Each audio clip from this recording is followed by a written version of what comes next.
The impetus behind this video is many people pass along links to my blogs. I blog at canyonwalkerconnections.com, and I am a straight evangelical Christian. I am an activist for the GLBT community into the church and into society.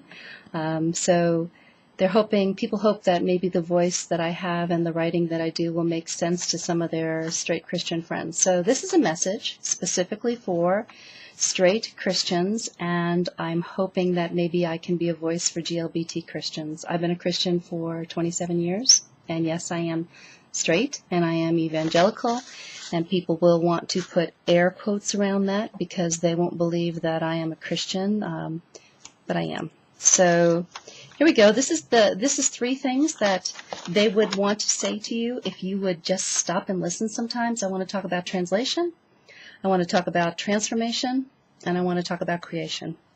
I want to talk about translation in the Bible. A lot of times you will hear from your GLBT friends, family, that homosexuality of the committed, mutual, loving relationship types never mentioned in the Bible. And you'll just keep saying to them, but Leviticus, Deuteronomy, Romans, Corinthians, Timothy, and certainly Genesis 19, that's all about homosexuality. I want to talk to you very much about translation. Translation, I hate to make this so basic, but it gets confused so many times. I have to say it. I have to just bottom line say it so straightforward. You need to go back to context, culture, and original language. If you're going to read the Old Testament, use your concordance, go back to the original Hebrew words, and certainly read things in context. And the same thing with the New Testament.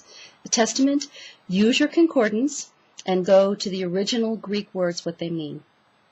Every time that it is translated as homosexuality or homosexual in the Old Testament and New Testament, it has to do with one of just a few situations. It has to do with idol worship. It has to do with sexual abuse. It has to do with prostitution, or it has to do with rape and violence. Genesis, rape and violence. I'm just going to bottom line it here because you can go to my blog site at canyonwalkerconnections.com. I have at least 5,000 words on each of these verses from the Bible. There's proof texts on all of them. So you can just find your way around that blog site. It's pretty easy to do. There's one on Sodom and Gomorrah, rape and violence. Deuteronomy and Leviticus, Old Testament books. They're books of the law. Good explanation in there too. I've made myself a list of abominations that I found in Deuteronomy and Leviticus, 43 different abominations, and I did dreadfully on the test. I only passed 14 of the 43. One of them is male-to-male sex. Yes, abomination, the word toiva, which is culturally impure. Doesn't mean sin that can get you condemned to hell. That's a different word, zimma. Go to the blog site.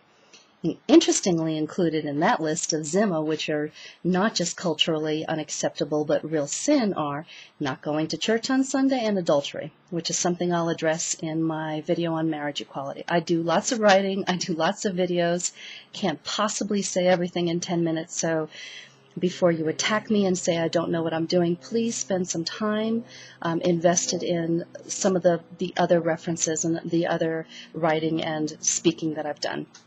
And in Romans, the situation being spoken into that is so awful is when the Romans went back to their former positions of idolatry and they turned their backs on the Jesus they once knew. That is that unforgivable sin that we hear so much about. That is that. It is not same-sex behavior. It is turning your back on Jesus once you knew him. And if you look in 1 Timothy and 1 Corinthians, those words malakoi and osenekoite, terrible translations. Did you know that before 1960 and 1970, those words were often translated as pervert or male prostitute? And with our cultural biases in the 60s and 70s, we translated those words to homosexual. Not a fair translation. The other thing I want to say for them is that they are believers. The signs of a believer are professions in Jesus Christ and fruits of the Spirit. 60% of them say they have a faith in God, that their Christian faith is GLBT people, their Christian faith is important to them. 58% of them say they've made a profession in Jesus Christ. Who are we to say, just because we don't approve of their same-sex behavior, that they are not Christians? They are indeed Christians. They've gone through the transformation, just like the people that do profess that they are Christians. So stop putting quotes around it and stop saying that gay Christians are oxymorons. Let God decide on that. Please read my verses on what homosexuality is really spoken about in the Bible, and please believe when they say that they're Christians, that they're Christians. Not your job to assess that. If they're professing it and there's fruits of the Spirit, they are indeed Christians. And the last one is creation. People are born gay. It's not a choice. Nobody would make this choice. And I have to say that when people continually say that this is a choice, that is absolute and utter ignorance. You either choose not to see what's out there, you have no GLBT friends, or you just want to believe this for your own fear and discrimination. GLBT people are indeed born that way. This is not a choice. They want some of the same things you do. They don't want any special rights. They want equal rights. They want to be married. There's a post that I've done. There's a blog post I've done on marriage. I do for who. I'm also doing, there's also going to be a video on that where I speak about marriage equality from a biblical, social, and political point of view. Please look at that. Don't just take my 100 words here and make an assessment either. These are just teasers to point you into other directions and other links where you can find information. They want families. I know many, many dozens of GLBT parents, and they make fabulous parents. And there's only one couple I know that has a lesbian child. Isn't that interesting? In the hundreds of people that I know that are parents, gay parents, there's only one lesbian child in here. Lesbian parents do not make lesbian children. They are not out to recruit your children into homosexuality. They are not out to recruit anybody. This is just ridiculous. These are ridiculous statements. They are not pedophiles. My goodness, they don't want to have sex with children. They want equal relationships. They want just what heterosexual couples want, but they want the ability to love and form relationships with same-sex couples.